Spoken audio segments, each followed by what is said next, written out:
This video is sponsored by you. Links to support the channel are in the description, along with the Discord, which you should join. Beep beep, update. Arknights' most hated YouTuber here. I owe you an apology, Haruka. I was not familiar with your game. I had a severe and continuous lapse in judgment. Mizutsune looking ass over here is, no joke, the best unit on the banner. Some of my better points are towards the end of the video in its second half. The first half is necessary groundwork to understand what I'm gonna say in the second half, so stick around for it. Haruka's module got revealed recently, along with her exact numbers, and turns out Haruka is easily the best AFK healer in the game, easily mogging Eyja skill 1, and her skill 3 gives so much sanctuary that she can tank the Patriot Spear, which makes her the second good abjurer. Quarkus is pretty good too, actually, and not a lot of you seem to know that. Go, white girl, go! I don't think she beats Monstra in high-end content, but she is easily the best healer for casual players, since Monstra requires you to press one whole button, and I just can't be arsed to do that.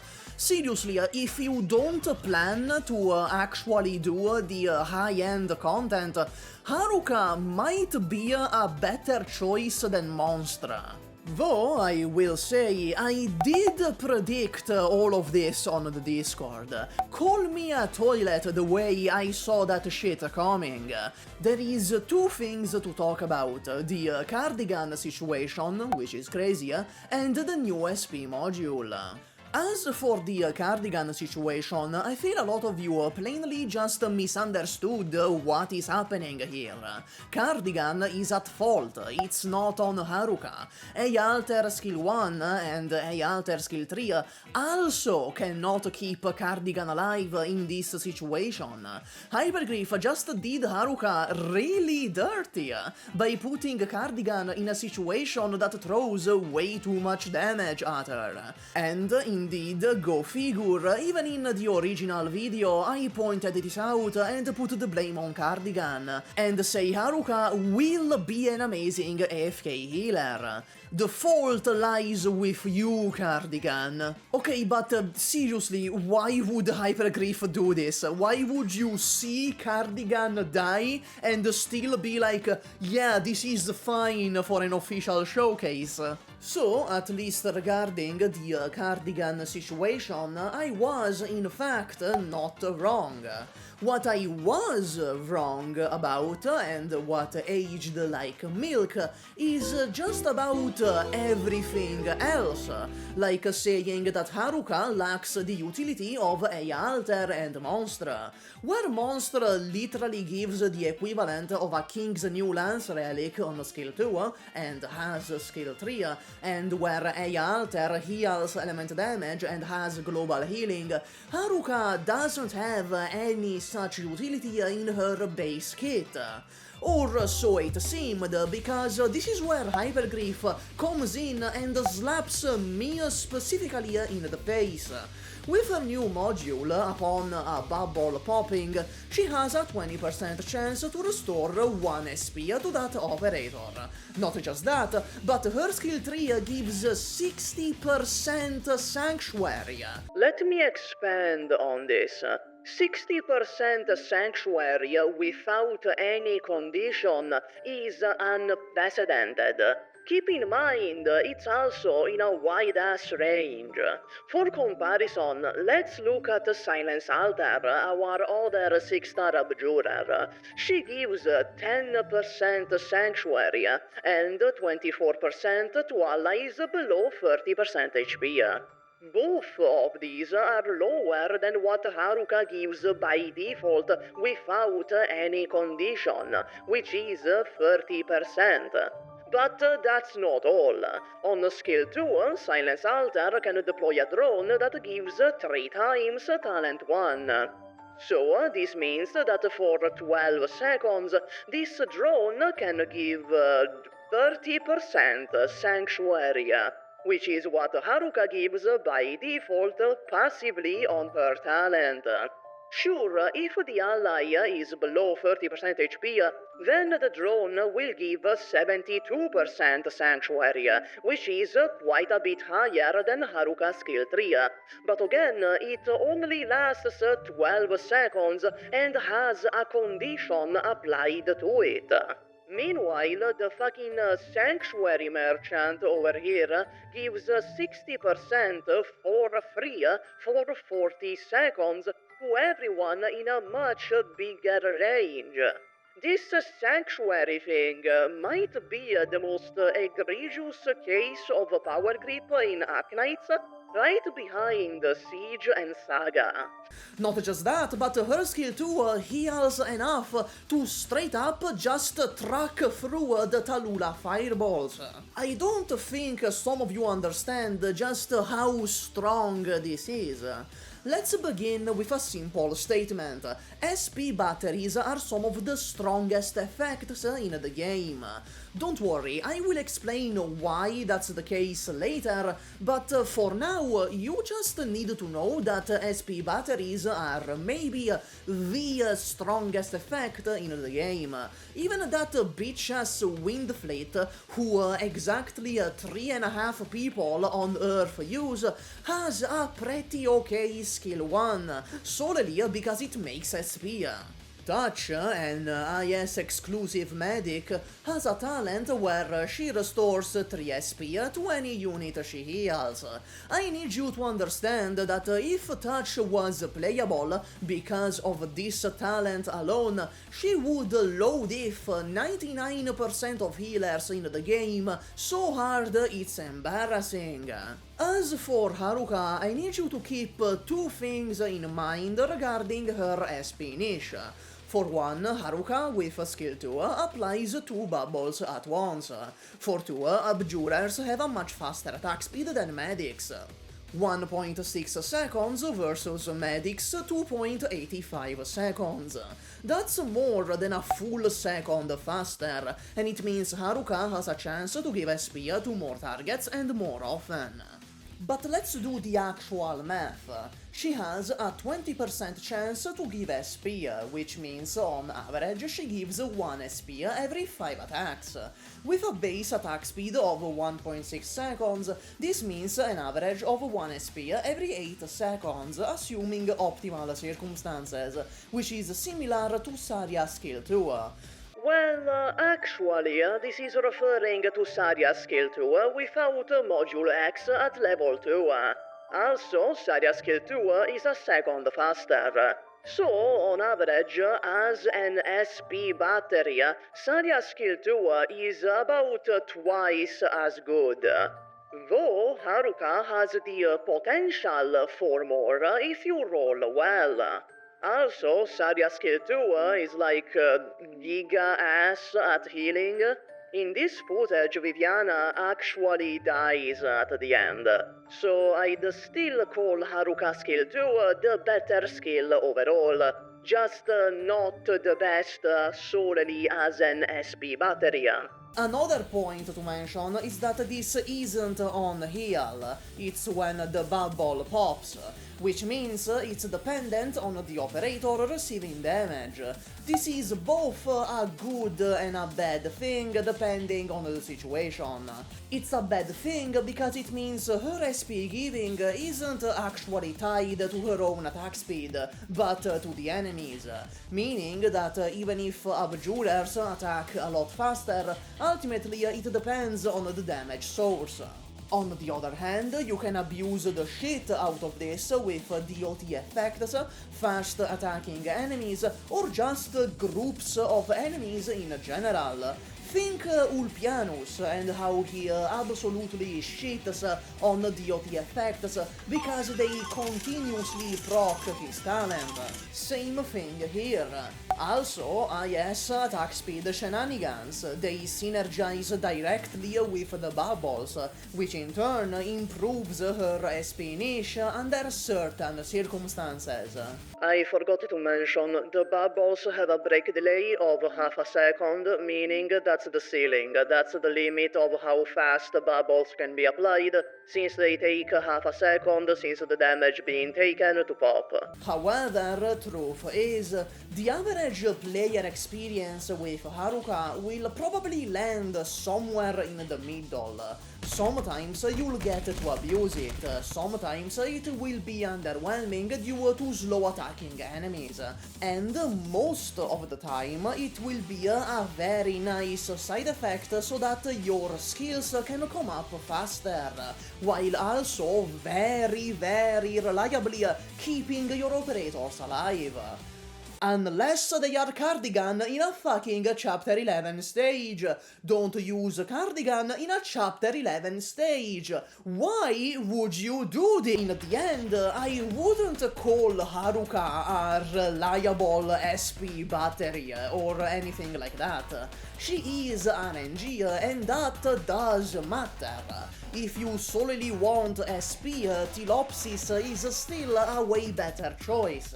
Let's take Wishadel Skill 3 as an example, with an SP cost of 50. Ptilopsis makes it charge 35% faster, in the sense that the operators now generate 1.35 SP per second instead of the usual 1 SP per second. It's not an actual 35% reduction to the cost. This means she will shave 13 SP off Wishadel Skill 3.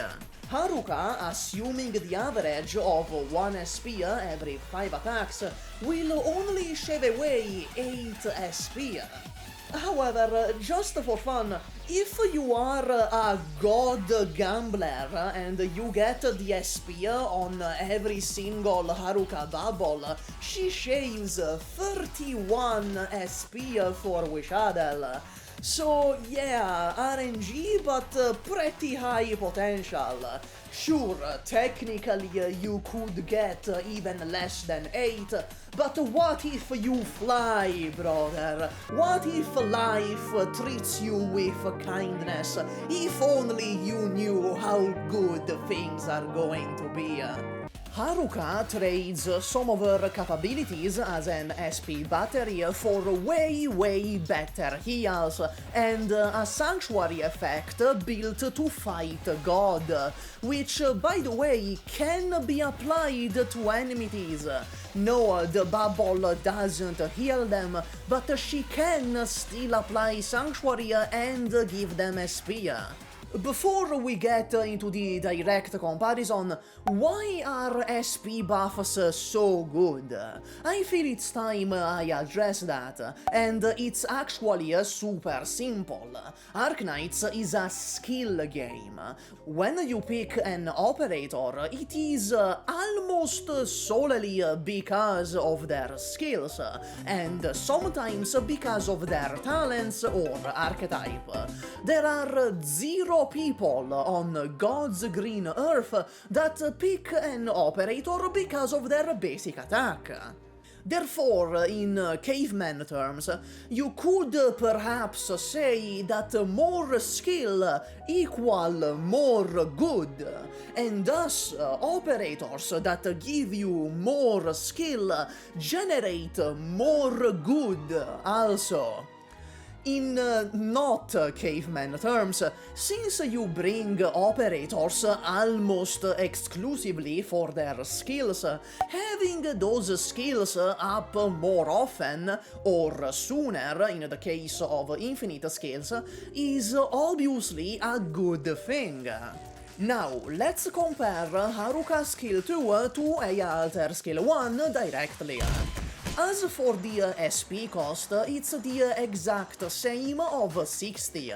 In Haruka's case, 17 are the first charge, 26 are the first activation, and then 17 more for the second charge.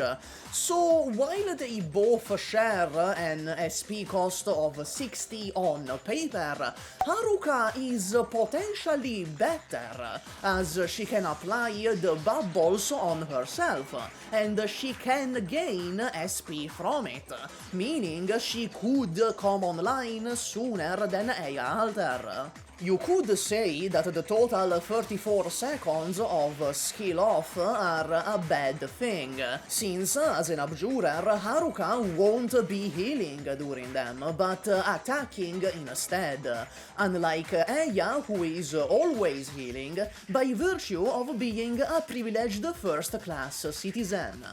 However, keep in mind that 1. This is actually 2 intervals of 17 seconds, and 2nd, the bubbles do heal, which means, to my knowledge, Haruka is the only abjurer that can heal off skill. This is important since it means she won't be sitting on her ass while the skill charges. When it comes to their actual HPS, she's straight up better. We have to account for the 30% Sanctuary, which by the way is fucking insane to just give out 30% for free, but it means that Haruka needs less healing per second to keep people alive.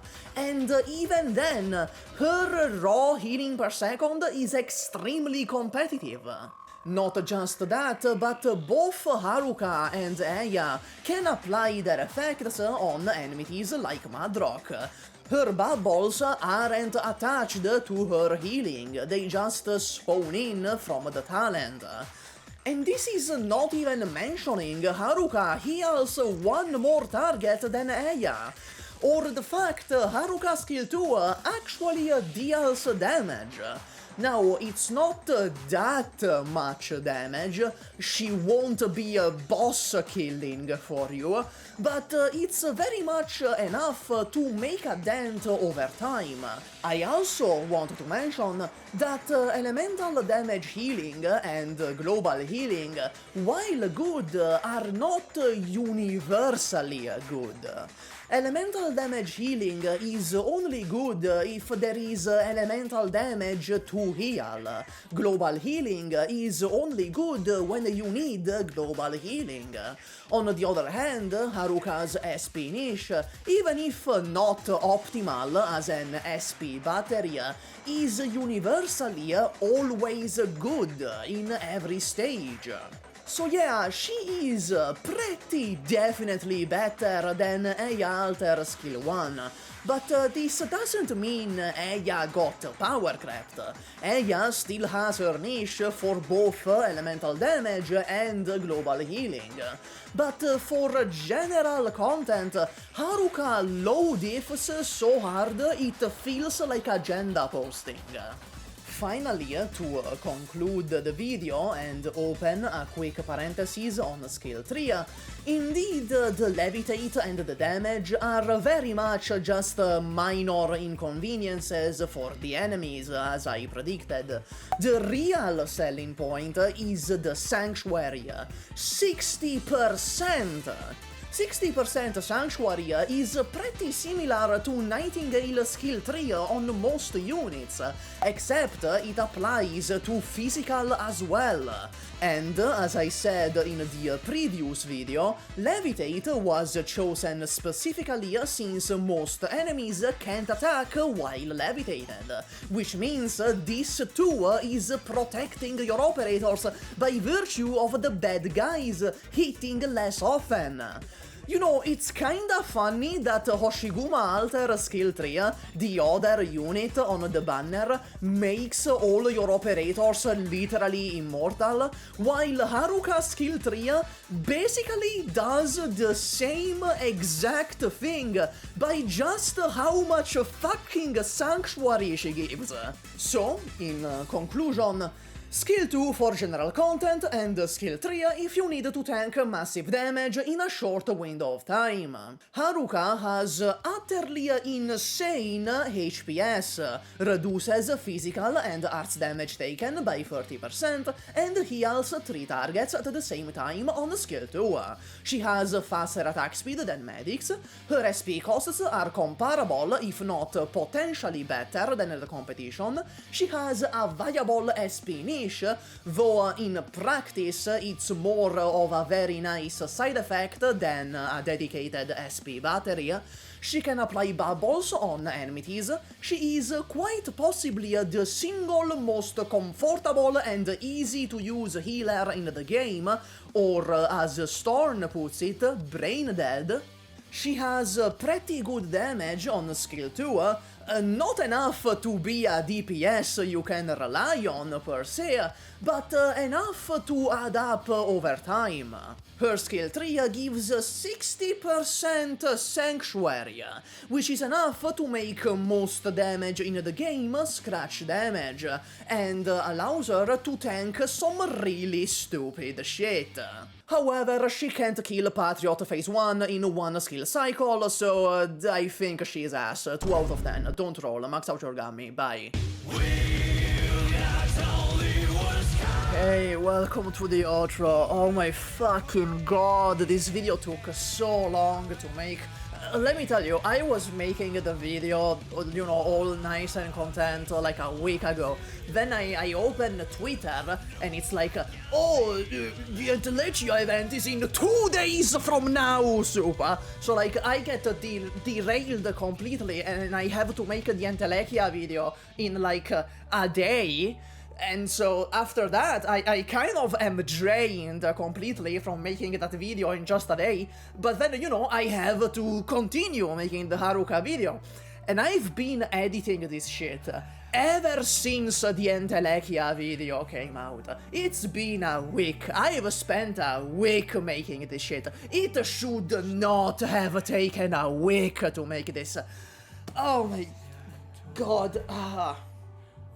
Anyway, thank you to all the members and Patreons who make the pain and suffering of life more bearable. In particular, Raditz, Artjack, Living Shad, Apollo T, Good Old Leon, QX10, Boreaz, Mr. Lair, That Animal Raptor, Seishin, Joseph D, Zephyrinix, Nubbo, Lizard King, Nemotic, Andre Mula, Maxi Ossess, Kevin McGuire, Larmendra, Shimali, Union Nuke, Chris Ho, Yevune C, The King of Harems, Jigster, That Guy with 2 Names, Light Nero, Chromechand but JJF, and finally, Bozidar. Bye.